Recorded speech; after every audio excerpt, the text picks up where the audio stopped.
Hey guys, bonjour à tous et bienvenue sur ma chaîne, bienvenue aux nouveaux les anciens, welcome back.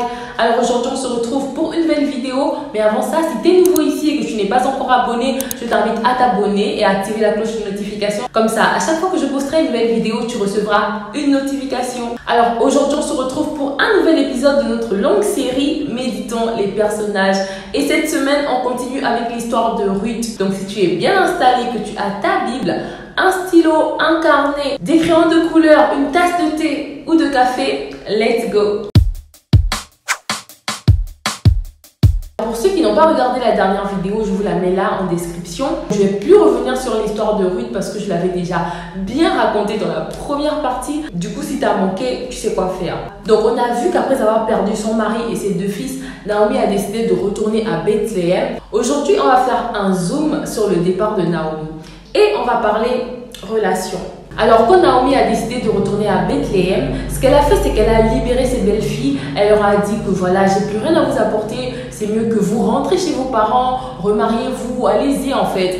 Et là, Orpa est partie, mais Ruth a dit, je te laisse pas. Ruth est restée avec Naomi. Et donc, on voit dans le verset que je vous ai dit la semaine dernière qu'on allait beaucoup travailler dessus. Donc, on voit en Ruth 1 au verset 16, Ruth qui dit, ne me force pas à te quitter pour rentrer chez moi. Là où tu iras, j'irai. Là où tu habiteras, j'habiterai. Ton peuple sera mon peuple et ton Dieu sera mon Dieu. Donc Ruth a catégoriquement refusé de laisser partir sa belle-mère. Elle a dit, je viens avec toi, je ne te laisserai pas partir. Le premier point ici qu'on va aborder, c'est savoir discerner ses relations de destinée. En fait, Ruth avait discerné qu'en Naomi, il y avait quelque chose. Parce que, humainement parlant, Naomi n'avait plus rien qui pouvait attirer Ruth en fait. Naomi n'avait plus rien qui pouvait faire en sorte que Ruth reste vers elle. Elle avait perdu son mari, elle avait perdu ses fils, elle avait perdu tout son argent. Elle avait tout perdu en fait. Naomi n'avait plus rien du tout. Mais Ruth a su discerner. Bien que Naomi chassait Ruth, Naomi lui disait, vas-y, laisse-moi, va chez tes parents, va, remarie-toi, moi j'ai plus rien qui puisse t'attirer, vas-y, pars. Mais Ruth est restée là, accrochée à Naomi. Et ça me fait me poser des questions, me dire, aujourd'hui, comment je réagis face à mes relations amicales? Est-ce que parce qu'une amie m'a dit, je te parle plus, c'est fini, je dis tout de suite oui, non, sans avoir discerné en fait. Et là, on voit encore l'importance de tout confier à Dieu, c'est-à-dire même nos relations en fait, demander à Dieu de nous permettre de discerner ces relations de destinée. Parce qu'il y a des relations qu'on ne doit pas perdre dans la vie en fait. Il y a des relations que même si la personne te dit laisse-moi, il faut discerner que non, il y a quelque chose dans cette personne-là que je dois prendre. Il y a quelque chose dans cette personne-là qui me sera utile en fait. Et savoir être humble comme Ruth, parce que imaginez, Naomi disait à Ruth, vas-y, pars. Mais Ruth disait non, je serai là avec toi. Elle a vraiment eu de l'humilité de dire que je vais rester, malgré que Naomi me chasse, je vais rester là. On voit que par Naomi, Ruth a vraiment été bénie. Par Naomi, elle a rencontré Boaz.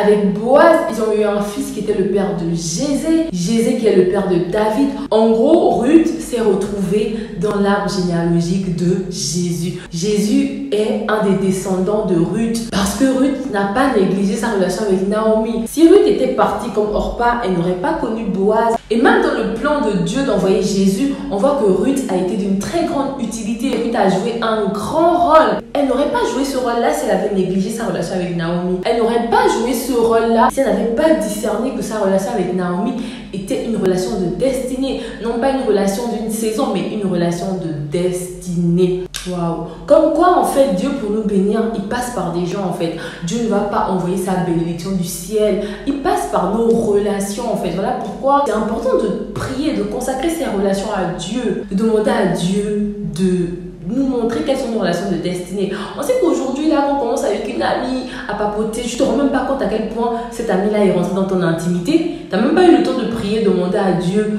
c'est quoi le but de cette relation, que la personne est déjà aussi intime. Mais vraiment, la relation de Ruth et de Naomi me montre juste que il faut consacrer ses relations à Dieu parce que c'est Dieu qui connaît, c'est Dieu qui peut nous permettre de discerner nos relations de destinée et des relations qui n'iront nulle part. Dieu nous parle et il nous dira en fait. Et donc le deuxième point, c'est la fidélité. On voit comment Ruth a été fidèle à Naomi, on voit comment Ruth a aimé Naomi et ça me fait me poser la question de savoir quelle est la place que je donne à mes amis aujourd'hui. Est-ce que je suis fidèle dans mes relations?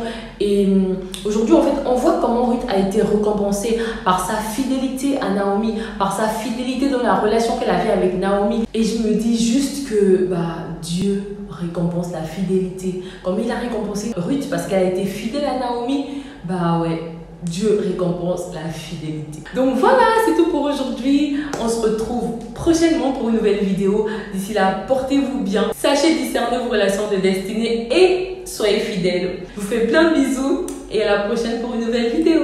Bye!